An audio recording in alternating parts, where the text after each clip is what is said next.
बीवी। एक कपड़ों वाली बीवी। अजीत एक छोटे कस्बे में रहने वाला सीधा सादा लड़का था। उसकी शादी दिल्ली की रहने वाली सौम्या के साथ हो गई। सौम्या बहुत ही फैशनेबल लड़की थी। अजीत की नौकरी छोटे कस्बे में होने के कारण सौम्या भी अजीत के साथ छोटे शहर में रहने के लिए आ गई। सौम्या, तुम्हारा ड्रेस कुछ ज्यादा छोटा है। इसे पहनकर यहाँ बाहर मत निकलना। अरे, तुम्हें पता नहीं, मैं दिल्ली की मॉडल लड़की हूँ और मैं तो हमेशा ऐसे ही कपड़े पहनती हूँ। तुम्हारी बात सही है सौम्या, लेकिन इस शहर के माहौल के हिसाब से कपड़े कुछ ज्यादा ही छोटे हैं। ओहो, मुझे नहीं पता था कि तुम्हें मेरे कपड़ों से इतनी प्रॉब्लम है। सौम्या, मुझे तुम्हारे कपड़ों से कोई परेशानी नहीं है, लेकिन अगर तुम ऐसे बाहर जाओगी तो लोग तुम्हें अजीब ढंग से देखेंगे। अच्छा ठीक है, अब तुम ऑफिस जाओ, तुम्हारा ऑफिस जाने का वक्त हो गया है। अजीत को लगता है कि शायद सौम्या ने उसकी बात मान ली है। वो ऑफिस चला जाता है। थोड़ी देर बाद सौम्या अपना शॉर्ट ड्रेस पहनकर घर से बाहर सब्जी लेने के लिए जाती है।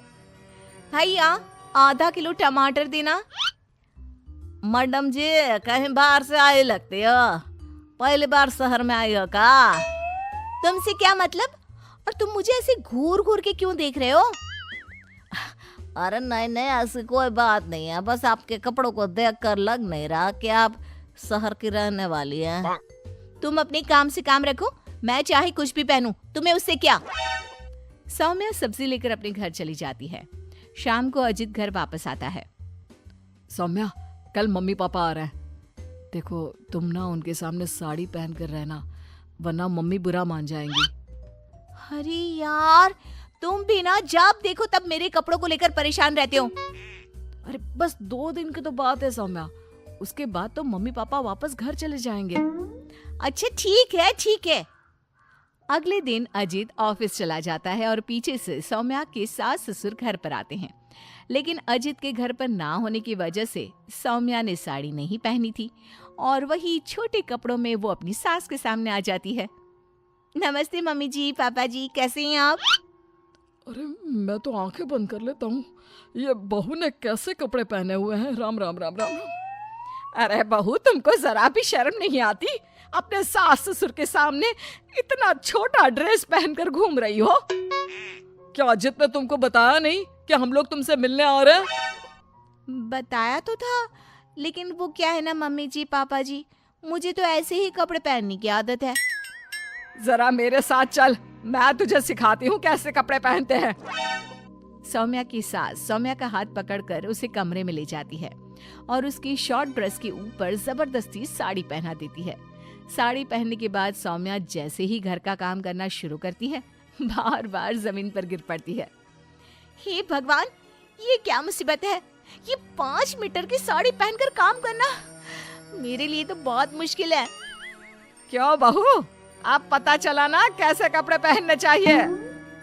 तो मम्मी जी, आपके कहने का मतलब है कि आप लोगों के सामने मुझे साड़ी पहननी चाहिए?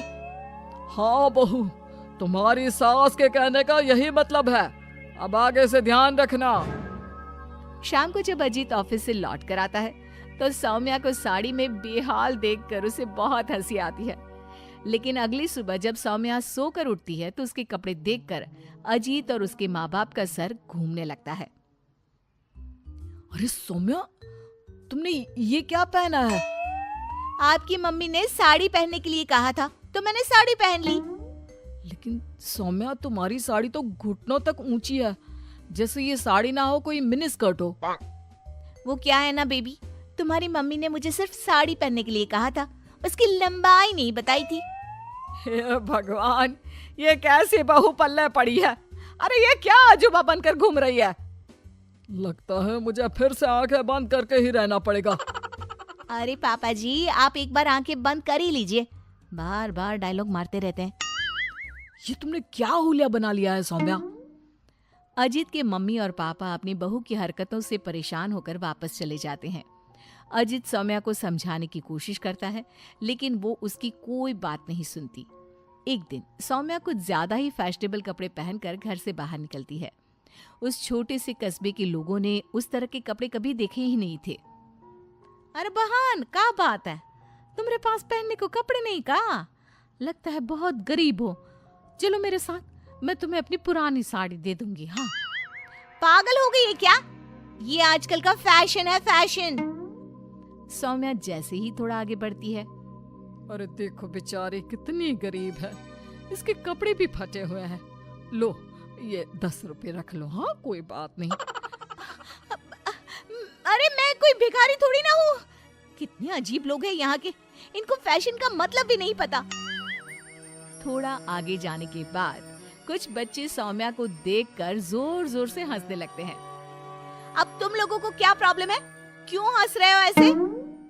आंटी, आंटी आप बहुरूपिया है ना? हाँ? बहुरूपिया क्या होता है? आंटी वही जो अजीब अजीब कपड़े पहनकर गली गली में घूमता है और लोगों से पैसे मांगता है। तुम्हारा दिमाग खराब हो गया है? मैं कोई बहुरूपिया नहीं हूँ। लेकिन आपकी हालत देखकर तो ऐसा ही लग रहा है। तभी वहाँ पर एक औरत आती है। अरे बच्चों, ये तो कोई पागल औरत लगती है। देखो इसके कपड़े भी फटे हुए हैं। हे भगवान, मैं सच में पागल हो जाऊंगी। इस शहर के लोग बड़े अजीब हैं। मेरे फैशन को न जाने क्या समझ बैठे हैं। फिर सौम्या अपने घर लौट आती है और जोर जोर से रोने लगती है। सौम्या को इस तरह रोता देखकर अजित को कुछ समझ नहीं आता। अरे क्या हुआ सौम्या, तुम इतना क्यों रो रही हो? किसी ने कुछ कहा क्या? इस शहर के लोग पूरे पागल हैं। मेरे फैशन वाले कपड़ों को देखकर न जाने कैसी कैसी बातें करते हैं। तभी अजीत और सौम्या को घर के दरवाजे पर जोर जोर से खटखटाने की आवाज आती है। बाहर जाकर देखते हैं तो 2-3 औरतें वहां पर खड़ी हुई थी। कौन है आप लोग और क्या हुआ? अरे आपके घर में एक औरत रहती है ना, फटे हुए कपड़े पहनकर घूमती है। हम उसे ले जाने आए हैं। कहाँ ले जाने आए हैं? अरे पागल खाने या फिर महिला सुधार गृह में छोड़ देंगे? लेकिन क्यों? हम उस बेचारी की मदद करना चाहते हैं।